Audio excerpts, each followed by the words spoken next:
There's a certain vendor type in our foundational needs models that consistently punches above its weight. It's the one that quietly blends community trust with operational discipline and claims grade documentation. It's a poster child of SDOH vendors for a reason. It delivers high adherence because the delivery is culturally aligned. Fast activation because the ops team actually knows the member's reality. Audit ready encounters because the tech layer closes loops and not creates them. And you see real results, lower readmissions, higher follow up completion, and measurable stars and withhold lift. This model fits squarely in the foundational needs lane. And because it pairs trust and documentation, we consistently recommend it as one of the few vendor archetypes that can deliver real margin impact when it's executed properly. Do it right, and it becomes a seven-figure annual return engine. I am, of course, talking about community servings, one of our CBO and tech hybrids in the foundational needs model playbook. And with the environment that we're walking into in 2026, here's my honest assessment. Most vendors that can't show encounter readiness,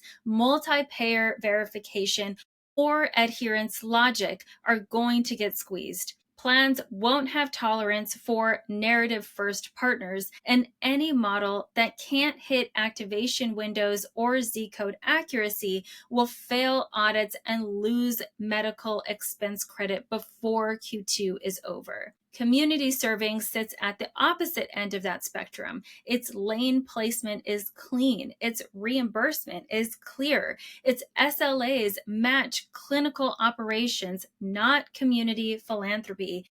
It checks four boxes that matter the most. First is economic alignment, as MTM is one of the few foundational needs models with predictable PMPM savings. Second is operational fidelity, because activation is under 72 hours, adherence is over 75%, encounter accuracy sits at over 98%.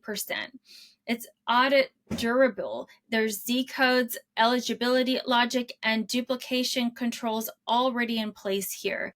And for the trust elasticity, the cultural alignment drives the adherence, which drives ROI. This is why community servings shows up as a tier 1 model in our 2026 framework.